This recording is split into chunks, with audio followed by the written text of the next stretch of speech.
저는 정말 내가 이렇게 진짜 돈이 있어야지만 투자를 할 수 있다고 생각을 하진 않거든요. 안녕하세요. 세비티입니다. 오늘 저는 공부만 많이 한다고 해서 부자가 되지 않는 이유에 대해서 말씀을 드리려고 합니다. 저는 부동산 공부를 한 시간과 자산의 크기는 비례하지 않는다고 생각을 하거든요. 제 주변에도 정말 오랫동안 계속 강의만 들어오신 분들이 있거든요. 그런데 이제 막 부동산 공부를 시작한 분들 중에 보면 정말 실행력이 좋은 분들이 있거든요. 그런 분들은 공부한 시간은 얼마 되지 않았지만 이렇게 실행을 많이 하면서 자산의 크기를 훨씬 많이 키운 분들이 있어요. 이렇게 비교를 해보면 공부를 오래 했다고 해서 이 자산의 크기가 더 크지 않다는 거 저는 알게 됐거든요. 그래서 '왜 이런 일이 발생할까?'에 대해서 좀 생각을 해 봤거든요. 그랬더니 그것은 스스로에 대한 이제 확신에 대한 문제가 가장 컸거든요. 이렇게 강의만 계속 듣는 분들에게 물어보면 가장 큰 부분이 이 지역에 대한 확신, 나의 결정에 대한 이제 확신이 없는 분들이 되게 많더라고요. 그래서 강의를 이렇게 들으면서 계속 남에게 의지를 하려고 하더라고요. 결국에는 이 강의에 대한 내용을 내 것으로 만드는 과정이 저는 반드시 필요하다고 생각하거든요.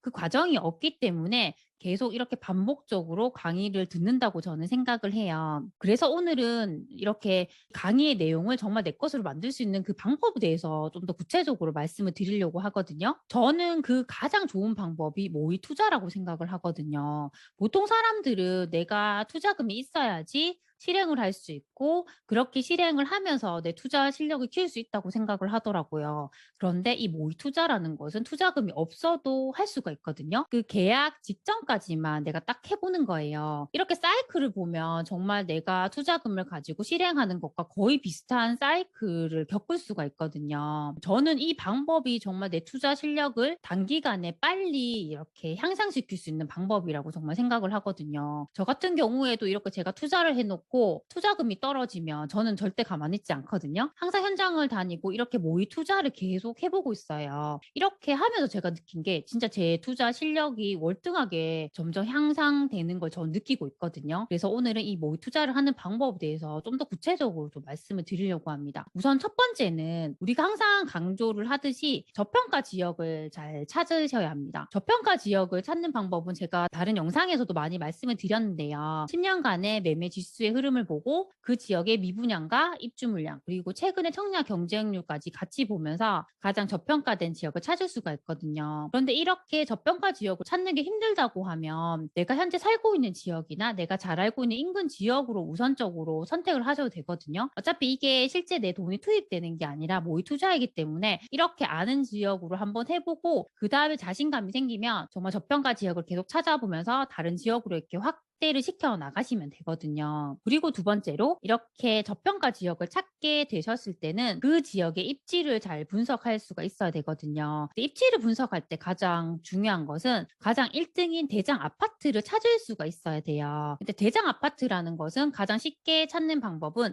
그 지역에서 평당가가 가장 높은 아파트를 선택을 하시면 되거든요. 그 아파트가 이제 1등인 아파트인데 우리가 현장에 가서 그런 1등의 아파트를 볼 때는 그 아파트가 왜 1등인지를 잘 살펴보셔야 돼요. 그 아파트의 동서남북을 보면서 왜 이 아파트가 여기서 가장 비쌀까? 이렇게 생각을 하고 보셔야 되거든요. 근데 대개의 경우에 그런 1등인 아파트를 보면 토프마이거나 상권이 정말 잘 되어 있거나 뭐 수도권 같은 경우에는 강남에 일자리로 이동시켜주는 그런 교통편이 정말 잘 되어 있거나 서울 같은 경우는 한강 조망이 보이는 아파트이거나 그런 이유들이 있거든요. 그래서 그런 이유가 무엇인지를 계속 찾을 수가 있어야 됩니다. 그리고 2등인 아파트, 3등인 아파트는 뭐가 아쉬워서 이렇게 가격 차이가 나는 걸까? 그거를 계속 생각을 하셔야 되거든요. 저희가 그냥 아파트라는 그 단편적인 모습만 봤을 때는 그것만 보고 지나갈 수가 있지만 그 아파트를 보면서 내가 계속 이렇게 질문을 하게 되면 좀 더 심도 있게 그 아파트를 파헤칠 수가 있거든요. 그래서 저는 이렇게 질문을 하고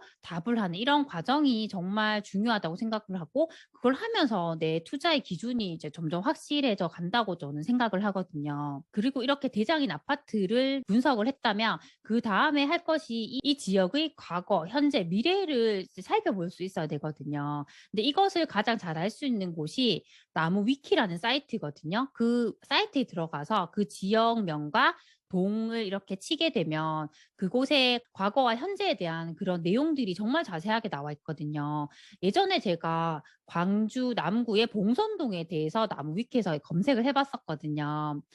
제가 이렇게 현장에 다녀왔을 때는 왜 여기가 광주에서 1 등인 곳인지 이렇게 와닿지가 않더라고요. 제가 이렇게 봤을 때는 그냥 오르막이 좀 심한 그냥 동네 같았고 주변에 학원가가 되게 많다는 이제 그런 특징이 있었거든요. 그런데 제가 나무위키에서 이렇게 검색을 해 보니까 현재 사시는 분들이 사립초등학교에 되게 많이 보낸대요. 그래서 하교 시간에 보면 이 사립학교 버스에 이렇게 아이들이 오르고 내리는 모습이 자주 보인다고 적혀 있더라고요. 그리고 그곳에 사는 직업군 같은 경우에는 이제 의사가 되게 많다고 하더라고요. 이렇게 의사분들이 거기서 본인이 있는 병원으로 출퇴근하기가 용이하다고 되어 있었거든요. 그래서 그걸 보니까 의사분들 같은 경우에는 아무래도 고소득자가 많기 때문에 자녀에 대한 이런 교육열이 강하잖아요. 그렇게 생각을 해 보니까 이 주변에 이렇게 학원가가 많고 정말 유해 시설이 하나도 없는 게 정말 이해가 가더라고요. 정말 제가 현장 갔을 때는 그곳에는 학원가와 스터디 카페밖에 없었거든요. 그래서 '여기 정말 살면은 공부를 안 할 수가 없겠구나.' 그런 생각을 되게 많이 했었습니다. 저는 이런 정보들은 내가 선풀을 많이 팔고 발품을 많이 팔수록 많이 알 수 있다고 생각을 하거든요. 결국에 저희가 분석한 이 도시라는 게 사람으로 이루어져 있잖아요. 결국 이 사람을 이해해야지 저는 그 도시를 이해할 수 있다고 생각을 하거든요. 그래서 이런 작업들을 계속 시간을 들여서 많이 하시는 게 저는 중요하다고 생각을 합니다. 그리고 마지막 세 번째는 파트 단위로 분석을 하셔야 되거든요. 저희가 항상 큰 것에서 이렇게 세부적인 곳으로 들어가게 되는데 지역을 찾고 그 지역의 입지를 분석하고 이제는 세부적으로 그 아파트를 저희가 분석할 수가 있어야 되거든요. 아파트 분석을 하실 때는 항상 상위 30% 아파트를 우선적으로 보셔야 되거든요.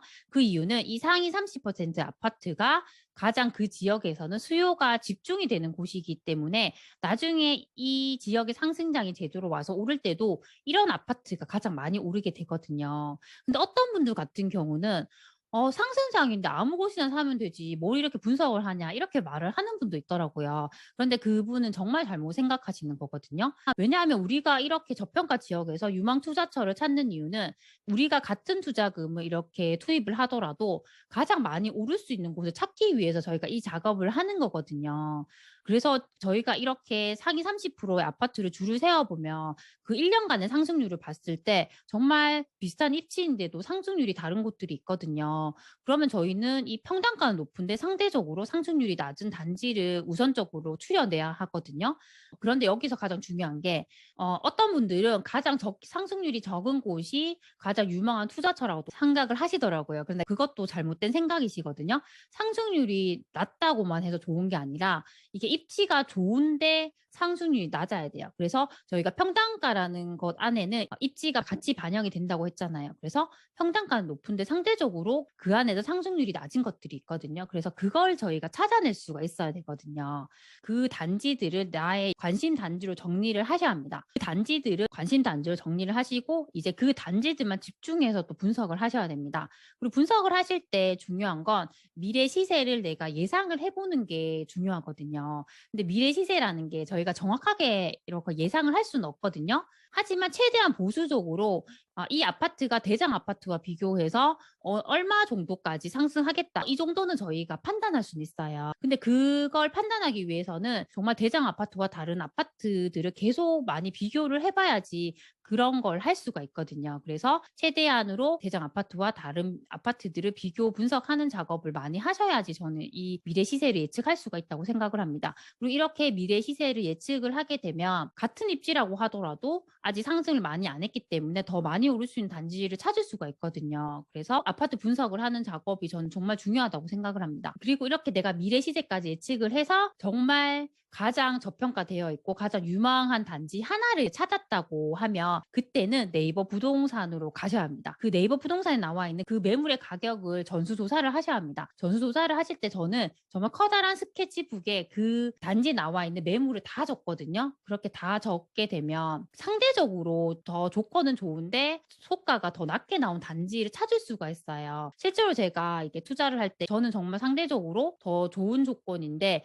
가격이 낮게 나와 있는 단지를 찾아서 투자를 했거든요. 그래서 이 작업이 정말 중요합니다. 겁니다. 그래서 이렇게 해서 정말 괜찮은 단지를 찾았다면 미리 소장님에게 연락을 해서 내가 언제 이 집을 보고 싶다 이렇게 예약을 하셔야 돼요. 예약을 하시고 이제 현장에 또 다시 가거든요. 저희가 입지 분석할 때 이제 그때 현장을 볼 때는 그 도시의 전체적인 모습과 이 동해 대장 아파트 등을 보고 오게 되지만 이번에 이렇게 임장을 가실 때는 이 단지 하나만을 이제 보러 가거든요. 이것을 보러 가는 주 목적은 정말 실제 투자를 하기 위한 목적이거든요. 우선 소장님 만나기 전에 이 단지부터 가서 좀 더 세부적으로 주차장이라든지 조경이라든지 동강 거리라든지 이걸 더 자세하게 보고 소장님과 함께 예약된 시간에 그 아파트의 매물을 또 직접적으로 봅니다. 이렇게 집을 보시고 대출 상담사를 이제 활용을 해가지고 내가 대출이 얼마까지 되는지 그것까지 다 알아보시는 거예요. 여기서 내가 진짜 돈이 있으면 계약까지 하게 되면 실제 투자로 이어지는 거고 이 단계까지가 저는 이제 모의 투자라고 생각을 하거든요.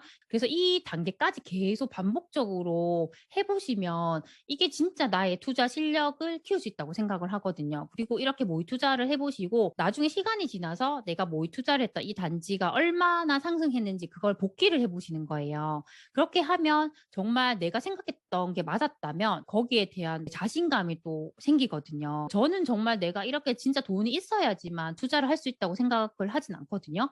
돈이 없더라도 정말 이렇게 모의 투자를 통해서도 이 투자 경험을 할 수가 있고 내 투자 실력을 저는 향상시킬 수 있다고 생각을 해요. 그리고 이렇게 모의 투자를 많이 하면 할수록 나중에 진짜 내가 돈이 생겨서 투자를 할 때는 정말 1도 망설이지 않고 바로 투자를 할 수가 있거든요. 그래서 저는 이런 경험을 정말 많이 쌓아 보셨으면 좋겠습니다. 저는 저희가 앉아서 강의만 듣는다고 해서 그게 진짜 내 공부가 되는 건 아니라고 생각을 하거든요. 결국에는 계속 이 강의를 진짜 내 것으로 만드는 그 과정들이 있어야지 그게 진짜 내 것이 된다고 저는 생각을 해요. 그래서 꼭 이런 방법들을 활용해서 나의 투자 실력을 향상시켜 보셨으면 좋겠습니다. 항상 제 영상을 시청해 주셔서 정말 감사드립니다. 그럼 다음 시간에 만나요. 안녕.